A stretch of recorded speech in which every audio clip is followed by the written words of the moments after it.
تم میرے اچھے دوست ثابت نہیں ہو سکتے. تم سکون میں ہو اور میں مر کر بھی سکون نہ پاؤں. ایسا ہرگز نہیں ہو سکتا. یہ کہتے ہوئے خالد نے اپنے دونوں ہاتھ یوسف کے گلے پر لا کر اس کا گلا دبانا شروع کر دیا.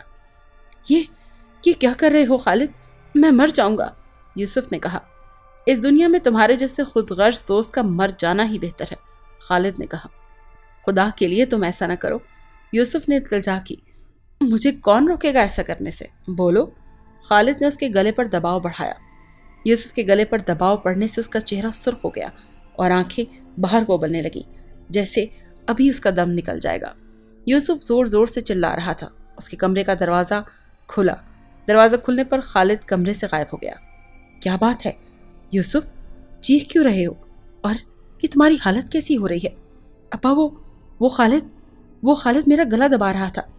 اگر تم نہ آتے تو وہ مجھے آج گلا دبا کر ہلاک ہی کر دیتا. یوسف نے کہا. میری سمجھ میں نہیں آ رہا تمہیں کیا ہو گیا ہے. ہر وقت خالد کے خوف میں کیوں مبتلا رہتے ہو؟ میرے بیٹے تم یقین کرو کہ خالد مر چکا ہے. وہ اب کبھی نہیں آئے گا. ابا تم میری تسلی کے لیے یہ بات کہہ رہے ہو. حقیقت یہ ہے کہ وہ مجھے جان سے مار دینا چاہتا ہے. مجھے اس سے بچا لو ورنہ تم اپنے بیٹے سے ہاتھ دھو بیٹھو گے. یوسف رو پڑا. ایسا نہیں کہتے میرے بچے. مرے تیرے دشمن، تو کیوں مرے؟ تمہیں ابھی زندگی میں اور بہت کچھ کرنا ہے. ابا نے کہا. ابا تم میری زندگی چاہتے ہو نا؟ پھر مجھے خالد سے چھٹکارا دلوا دو. تو بے فکر رہے میرے بچے. میں خالد کے بھوت کو جلا کر بھسم کر ڈالوں گا. پھر دیکھتا ہوں کہ وہ تجھے کیسے ڈراتا ہے یا ہلاک کرتا ہے. ابا نے کہا. ٹھیک ہے ابا، ایسا ہی کرنا. یوسف نے کہا. تو ابھی سو جا، صبح دیکھیں گے. ابا نے کہا. نہیں ابا، تم بھی آج میرے ساتھ میرے کمرے میں سو جاؤ. یوسف نے بچوں کی طرح ضد کی. بس اتنی سی بات، میں آج تیرے ہی کمرے میں سوؤں گا. ابا نے اسے یقین دلایا. ابا کی بات سن کر یوسف کے دل کو کچھ تسلی ہوئی. رات کو فضل اپنے بیٹے یوسف کے کمرے میں ہی سو گیا. رات خیریت سے گزر گئی. یوسف نے سوتے میں کوئی شور نہیں کیا اور نہ ہی خواب میں اسے خالد نظر آیا. صبح ہونے پر فضل اپنے بیٹے یوسف کو ایک عامل امیر الدین کے پاس لے گیا. اس نے یوسف پر پڑھ کر دم کیا اور اسے ایک ہفتے کے بعد دوبارہ بلایا. عامل امیر الدین کے دم کرنے سے یوسف کو سکون آ گیا. ہر وقت جو اس کی طبیعت بے چین رہنے لگی تھی اسے قرار آ گیا. رات میں جب یوسف سویا اسے خالد پھر سے نظر آیا. وہ غصے میں دکھائی دے رہا تھا. تم نے عامل کے پاس جا کر اچھا نہیں کیا. تم نے میرے ساتھ جو سلوک کیا ہے وہ کسی دوست کو زیب دیتا ہے. میری بہن کے زیورات کو تم نے کیسے دبا لیا؟ ان زیورات کے لیے میرے ابا نے کتنی محنت و مشقت کی تھی. جب کہیں جا کر 10 تولہ سونے کے زیورات بنے تھے اور تم نے ان زیورات کو ایسے ہڑپ لیا جیسے وہ تمہاری دولت ہو یا تمہارے پیسے سے تیار ہوئے ہوں. خالد نے کہا. کسی بھی انسان کو مفت میں مال حاصل ہو جائے تو وہ پھر کیسے اس مال کو دوسرے کو دے دے؟ امانت میں خیانت کرنا اچھا عمل نہیں. اب کچھ بھی ہو جائے میں وہ زیورات کسی کو بھی نہیں دوں گا اور اب میں عامل امیر الدین کی مدد سے تم سے چھٹکارا پالوں گا. کیا سمجھے؟ یوسف نے کہا. خالد اس کی بات پر شدید غصے میں آ گیا اور اس نے ایک رسہ اس کی طرف پھینکا. رسے کا پھندا یوسف کے گلے میں پھنس گیا. جیسے ہی اس نے رسہ کھینچا یوسف کو شدید تکلیف سے چیخیں نکل گئیں. اس کی آنکھ کھل جانے پر یوسف کو اپنے گلے میں شدید تکلیف کا احساس ہوا. ایسا محسوس ہو رہا تھا جیسے کسی نے حقیقت میں اس کے گلے میں پھندا ڈال کر بری طرح سے کھینچا ہے. تم کتنی بھی تکلیف پہنچا لو میں گھر میں آئی دولت کو کسی بھی حال میں خالد تمہارے گھر جانے نہیں دوں گا.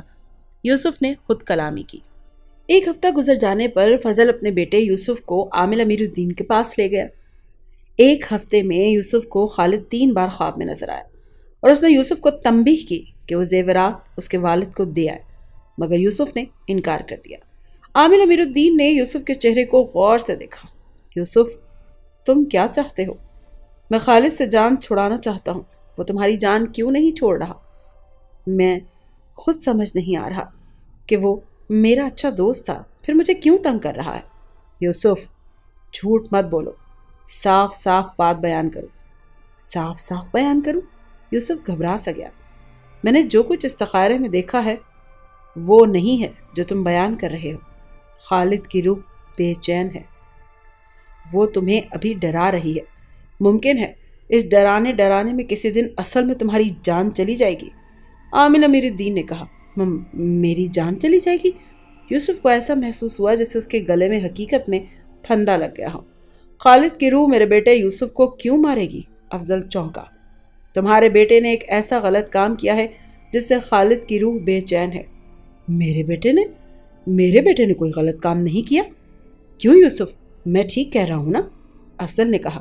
وہ ابا، وہ اصل میں، یوسف کہنا چاہا، میں، ہاں بیٹا، بولو کیا بات ہے؟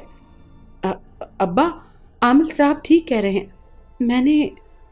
دراصل میں نے خالد کے لائے ہوئے زیورات کا بکس چھپا لیا تھا، اور خالد کی روح مجھ سے یہ تقاضا بار بار کر رہی ہے کہ وہ زیورات اس کے والد کو پہنچا دوں۔ یوسف نے کہا۔ دیکھ لیں تمہارے بیٹے کا کارنامہ، اور اس کے باوجود کہہ رہے ہو کہ اس نے کچھ نہیں کیا، عامل نے کہا۔ یوسف کی آنکھیں شرم سے جھک گئیں۔ یوسف، مجھے تجھے اپنا بیٹا کہتے ہوئے شرم آ رہی ہے۔ تم نے اپنے گہرے دوست کے ساتھ ایسا سلوک کیا۔ میں تجھے حکم دے رہا ہوں، فوراً گھر پہنچ کر اپنے دوست خالد کی بہن کی امانت دے کر آ، جا، ورنہ مجھ سے برا کوئی نہیں ہوگا، افضل نے غصے سے کہا۔ عامل امیر الدین کے پاس سے آ کر یوسف نے سب سے پہلے خالد کے گاؤں جا کر اس کے گھر زیورات کا بکس دے دیا۔ اس کام سے فارغ ہو کر جب یوسف گھر آ رہا تھا، اس کے ذہن پر سے ایک بہت بڑا بوجھ اتر گیا تھا۔ اس دن کے بعد خالد پھر یوسف کو نظر نہ آیا۔ یوسف سمجھ گیا کہ خالد کی روح کو قرار آ گیا ہے۔ اگر آپ کو یہ کہانی اچھی لگی ہے تو اس ویڈیو کو لائک کیجیے، اور اس طرح کی مزید ویڈیوز دیکھنے کے لیے ہمارے چینل کو سبسکرائب کیجیے۔ اور ہاں، اگر آپ کے کسی دوست، رشتہ دار یا بہن کے ساتھ خدا نہ کرے ایسا کوئی واقعہ پیش آیا ہے تو ہمیں کامنٹ سیکشن میں اس کے بارے میں ضرور بتائیے۔